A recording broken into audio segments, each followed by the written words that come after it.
இன்றைக்கி சம்மர் குழம்பு பண்ண போகிறோம். கோடைக்கால குழம்பு. இதனால் எப்படி சொல்கிறீங்க? புளி இல்லாதனாலையா? புளி இல்லாதனால. இந்த ரெசிபி கூட ஜெயந்தி சித்தியோட ரெசிபி தான் அது. சித்தி பண்ணுவார், ரொம்ப நல்லாயிருக்கும். இது வந்து எப்படின்னா என்னென்னா, உருளைக்கிழங்கு, சேனக்கிழங்கு, வாழைக்காய் போட்டுக்கலாம். இல்லை கத்திரிக்காய் வெண்டைக்காய்னா அது தனியாக வதக்கி தனியாக போட்டுக்கலாம். சக்கரைக்கிழங்கு எது வேணால் போட்டுக்கலாம். அது நான் இன்றைக்கி வந்து உருளைக்கிழங்கு 2 உருளைக்கிழங்கு நறுக்கி வச்சுருக்கேன். அப்புறம் வந்து பைத்தம்பருப்பு வேக வச்சு வச்சுருக்கேன். தேங்காய் எண்ணெய் எடுத்து வச்சுருக்கேன் தாளிக்கிறதுக்கு. அரைக்கிறதுக்கு வந்து மிளகு 1 டீஸ்பூன், ஜீரகம் 1 டீஸ்பூன், ஒரு 3 மிளகா, தேங்காய் இதெல்லாம் நல்லா நைஸாக அரைச்சிக்கணும். தாளிக்கிறதுக்கு வந்து கடுகு, ஜீரகம், 2 தேங்காய், அந்த தேங்காய் போட்டுக்கலாம்.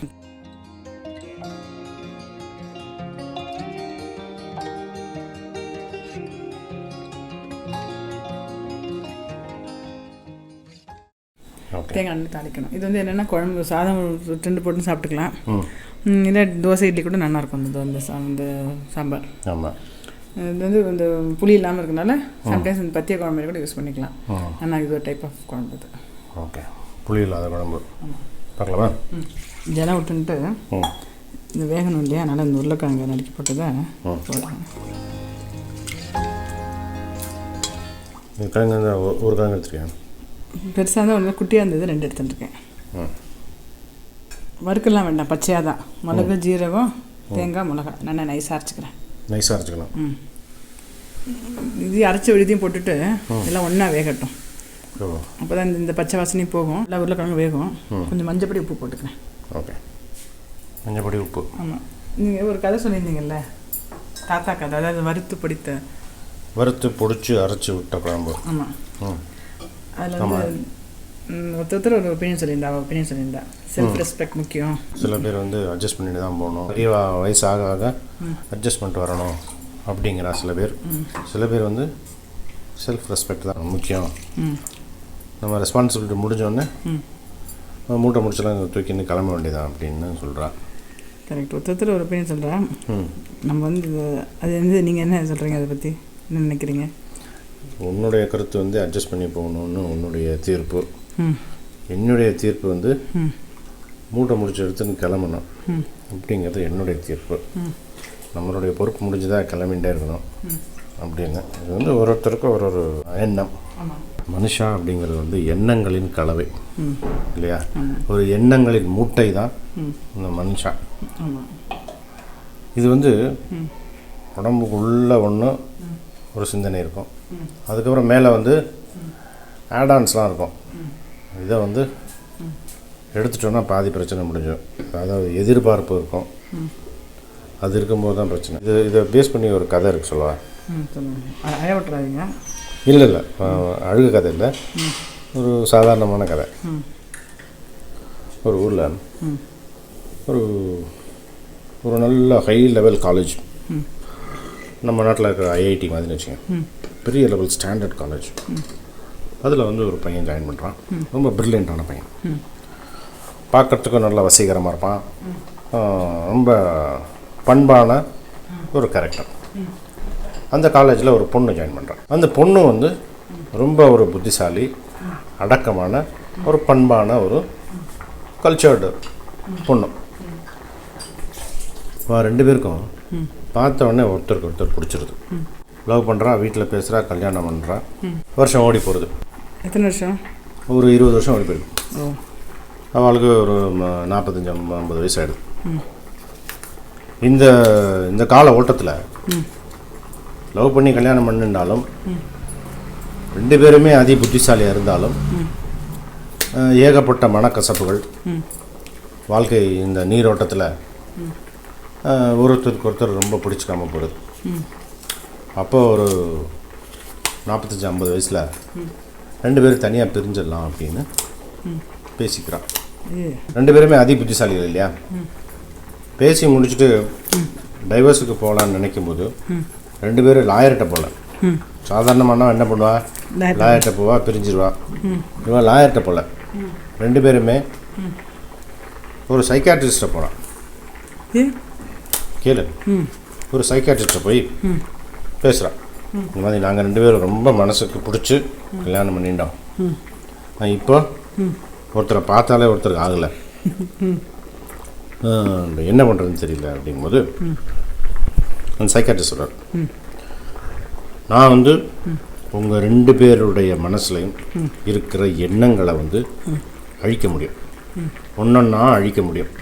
கடந்த ஒரு 20-25 வருஷத்தில் நீங்கள் நீங்கள் எப்பப்போ ஒருத்தருக்கு ஒருத்தர் எப்போ பார்த்துட்டேலோ அந்த ஸ்டேஜ் வரைக்கும் அப்படியே ரிவர்ஸில் நல்லா இருக்கும் லைஃப்பில் எல்லாத்துலேயும் அப்படியே ரிவர்ஸில் ஒரு இன்சிடெண்ட்டாக நீங்கள் சொல்ல நான் அழிச்சுட்டே வருவேன். ஆனால் 2 பேரும் கோஆப்ரேட் பண்ணோம். தனித்தனி ரூமில் நான் வந்து ஒரு செஷனாக வைப்பேன், மல்டிபிள் செஷன் இருக்கும். இது எப்படியும் கிட்டத்தட்ட ஒரு 6 மாதம் ஆகும். நீங்கள் வந்து கோஆப்ரேட் பண்ணோம், ஒன்றொன்னா நான் அழிச்சுட்டே வருவேன். சரி, இன்னும் 2 பேருமே வந்து இன்னும் நல்ல ஐடியா தான், ஃபஸ்ட்டு இந்த கன்றாவெல்லாம் மனசுலேருந்து எடுத்துருங்க அப்படின்னு சொல்கிறா 2 பேருமே. சரி, இன்னும் கிளாஸ் செஷன் ஆரம்பிக்கிறது டெய்லி ஒன்றொன்னா மனசுலேருந்து எடுக்கிறா ஜஸ்ட்டு. கரெக்டாக 6 மாதம் ஆகுது. அவள் ஃபஸ்ட்டு நாளில் வந்து ஒருத்தர் எப்போ காலேஜில் பார்த்துட்டாலோ அன்னைக்கு வரைக்கும் எடுத்தாச்சு மனசில். இப்போ 2 பேரும் அவள் ஒரு ரூமில் இருக்கா, இவன் ஒரு ரூமில் இருக்கான். அப்போ கதவை திறக்கிறாரு. அந்த அந்த பையன் வரைய வரான், அதாவது அந்த மிடில் ஏஜ் மேன். அப்புறம் இந்த இந்த இந்த லேடியோட ரூமையும் ஓப்பன் பண்ணுறாரு. ஓப்பன் பண்ணி அவளும் வரான். இந்த ஆள் அவளை பார்த்தோன்னே, ஆஹா, யார் இது இவ்வளோ அழகாக இருக்காளே அப்படின்னு நினைக்கிறான். அதே மாதிரி அவள் இவனை பார்க்குறான். பார்த்தோன்னே, ஆஹா, பார்க்கும்போதே ஒரு தேஜஸும் ஒரு வசீகரமும் இருக்கே அப்படின்னு அவளுக்கு தோன்றுது. நேராக அந்த ஆள் கேட்குறான் டாக்டர்கிட்ட, சார் இவங்க நிற்கிறாங்களே இந்த லேடி யாருன்னு கேட்குறான். எதுக்கு கேட்குறீங்கன்னு, பார்க்குறதுக்கு ஒரு கல்ச்சர்ட் லுக்கு தெரியுது ஃபேஸில். அதே மாதிரி அவளும் கேட்குறான், ஹூஸ் திஸ் ஜென்டில்மேன் அப்படின்னு. எதுக்காக கேட்குறீங்கன்னு, ஒரு தேஜஸ் தெரியுது, நல்லா படிச்சிருப்பாருன்னு தோன்றுறது எனக்கு. 2 பேருக்கு பிடிச்சிருக்கா? ஆமாம் பிடிச்சிருக்கேன். சரி, லவ் பண்ணி கல்யாணம் பண்ணிக்கோங்க அப்படின்னு சொல்லி அனுப்பிச்சி வச்சுறாரு. நல்லா இருக்கு கதை. சோக கதை வேண்டான்னு கேட்டேன், அதனால எவ்வளோ ஒரு ஜாலியான கதை சொன்ன. என்ன இந்த மாதிரி சைக்கியாட்ரிஸ்ட் இருந்தால் நம்ம லாயர்கிட்ட போக வேண்டாம், டைவர்ஸ்க்கு போய் டக்குன்னு ஒரு 10-15 வருஷம் மனசில் இருக்கிற மெமரிஸ்லாம் அழிச்சிட்டு திருப்பி ஃபஸ்ட்லேருந்து ஸ்டார்ட் பண்ணலாம் லவ், இல்லையா? சரி, இது எதுக்காக சொல்கிறேன்னா, இது வந்து ஆக்சுவலி இது என்னோட கதை இல்லை, இது வந்து ஹாலிவுட்டில் வந்த ஒரு மூவி. ஆமாம், மூவி வந்து எட்டர்னல் சன்ஷைன். அது வந்து இந்த மாதிரி நான் சொன்ன மாதிரி சிம்பிளாக இருக்காது, கொஞ்சம் காம்ப்ளிகேட்டடாக இருக்கும் மூவி, புரியுறதே கஷ்டம். இந்த மூவி டைம் கிடைக்கும் போது பாருங்கள், எட்டர்னல் சன்ஷைன். இந்த மாதிரி மெமரிஸ்லாம் ரிமூவ் பண்ணுவாங்க.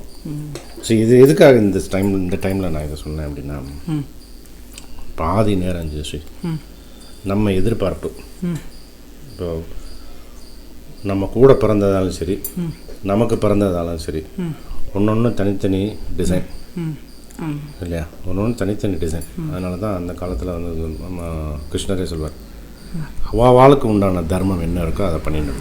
அர்ஜுன்கிட்ட சொல்வார், நீ சண்டை போடணுன்னு வந்துட்ட, உன்னோட தர்மம் என்ன? நீ சத்திரிய தர்மம், உன்னோட சத்திரிய தர்மம் தான் இங்கே காமிக்கணும். வேண்டாம் அப்படிங்கிறது வந்து திரும்பி போனா அப்படின்னா உலகம் வந்து உன்னைய பார்த்து சிரிக்கும், அது பண்ணக்கூடாது அப்படின்னு. அது மாதிரி கிருஷ்ணர் சொல்கிற மாதிரி பிறக்கும் போதே ஒருத்தர் ஒரு குணத்தோடு தான் பிறப்பான். இந்த குணத்தில் இருக்கவா அந்த குணத்தில் தான் செயல் இருக்கும், எண்ணங்களும் இருக்கும். இது நம்ம புரிஞ்சுக்கணும். நமக்கு பிறந்தது தானே அப்படின்னு சொல்லிட்டு நம்மளை மாதிரியே இருக்கணும்னு எதிர்பார்க்கக்கூடாது. நம்ம கூட பிறந்தது தானே நம்மளை மாதிரியே இருப்பான்னு எதிர்பார்க்க முடியாது. தாயும் பிள்ளையமானாலும் வாயும் வயிறும் வேறு அப்படின்னு சொல்லுவா இல்லையா? அது மாதிரி நம்மளை மாதிரியே இருப்பா அப்படின்னு அவளை போய் திருத்துறையின் பேர் வழின்னு களத்தில் இறங்கக்கூடாது. புரிஞ்சுக்கணும். இது வந்து நம்ம சொல்லி வளர்க்கலாம், இல்லை அவளுக்குன்னு தெரிஞ்சுன்னு வச்சுக்கோம். இப்போ ஒரு ஜென்ரேஷன் தான் ஆகும். இப்போ நம்ம குழந்தைகளுக்கு இதை சொல்லிட்டோன்னு வச்சுக்கோம், அடுத்த ஜென்ரேஷனுக்கு இது புரிஞ்சிடும். நீங்கள் என்ன சொல்லி வளர்க்கணும்? பிறக்கிறவா வந்து அவளுடைய குணத்தில் தான் பிறப்பான், அவளோட குணத்தில் தான் அவள் செயலும் அவளுடைய எண்ணங்களும் இருக்கும். அது வந்து டேக் ஆஸ் இட் இஸ். கரெக்டாக அப்படி அது அந்த மாதிரி நினச்சிருந்தா அது நினைப்பு வரணுமே. 2 பேருக்கு இருந்துச்சுன்னா பிரச்சனை கிடையாது. அது 2 பேருக்கு வர்ற வரைக்கும் அதை சமாளிக்கணும். இந்த உருளைக்கிழங்கு போட்டுட்டு தேங்காய், மிளகு, ஜீரகம், மிளகா அரைச்சேன் இல்லையா, அதை விழுத விட்டேன். உருளைக்கிழங்கு வந்ததுக்கப்புறம் பைத்தப்பருப்பு வேக வச்சு வச்சுருந்தேன். அந்த பைத்தப்பருப்பு போட்டேன். இங்கே வந்து தேங்காய் எண்ணெயில் கடுகு ஜீரகம் போட்டிருக்கேன். இப்போ கொஞ்சோண்டு தேங்காய் திருவி இருக்கேன். இதையும் போட்டு அது போட்டுற வேண்டியதான். கருவேப்பிலை இருந்தால் கருவேப்பிலை ரெண்டு போடலாம். குழம்பு ஆகிடுது. அவ்வளோதான் குழம்பு. குழம்பு சிம்பிள் குழம்பு நல்லாயிருக்கும். கோடைக்கால குழம்பு. ஆமாம், புளி இல்லாதனால அப்படி சொல்லலாம். இறக்கிடலாம்ல? குழம்பு ஆகிடுது, இறக்கிடுறேன். இன்றைக்கி தளிகை வந்து தொண்டங்காய் இருக்குல்ல, ஆமாம், அதை பொறுத்து தக்காளி போட்டு கீரை மசியல். என்ன கீரை? தண்டுக்கீரை தான். தண்டுக்கீரை மசியல், கோவக்காய் தக்காளி தூள், புளி இல்லா குழம்பு. நீங்கள் சொன்னீங்களே இப்போ அந்த கதை. ஆமாம், அதுதான் நல்லா இருந்தது. நான் என்ன நினைக்கிறேன்னா, நீங்கள் சொல்ல மாதிரி 5 விரலும் ஒரே விரல் கிடையாது. ஆமாம். ஆனால் அந்த 5 விரலும் தனித்தனியாக இருந்ததுன்னா நம்மளால் ஒன்றும் வேலை செய்ய முடியாது. 5 விரல் ஒன்று சேர்ந்து இருந்தால் தான் இருக்க முடியும். அதேமாதிரி பசங்கள்கிட்ட கூட பிறந்தவாள்கிட்ட நம்ம ஃபேமிலிகிட்ட வந்து கொஞ்சம் செல்ஃப் ரெஸ்பெக்டை நம்ம வந்து கண்டிப்பாக இது பண்ணக்கூடாது. நம்ம செல்ஃப் ரெஸ்பெக்ட் கண்டிப்பாக இருக்கணும். கொஞ்சம் அவளுக்கு புரிய வைக்கணும், நம்மளும் கொஞ்சம் புரிஞ்சுட்டு இருக்கணுன்றது என்னோட இது. கூடியிருந்தால் கோடி நன்மை அப்படி சொல்கிற மாதிரி நம்ம கொஞ்சம் அட்ஜஸ்ட் பண்ணிக்கணும். அது அவளுக்கு சொல்லி வளர்க்கணும். குழந்தையிலையும் நம்ம சொல்லி வளர்க்கணும். நம்ம யாரோட ரெஸ்பெக்டும் எல்லாருக்குமே அவள் செல்ஃப் ரெஸ்பெக்ட் ஈகோ இருக்கும். அதை டச் பண்ணக்கூடாது. நம்ம டச் பண்ணாமல் ஓட்டணும் காலத்தை. ஓகே, தலிகை ready. Thanks Sri. Okay, you are awesome. Okay, thank you.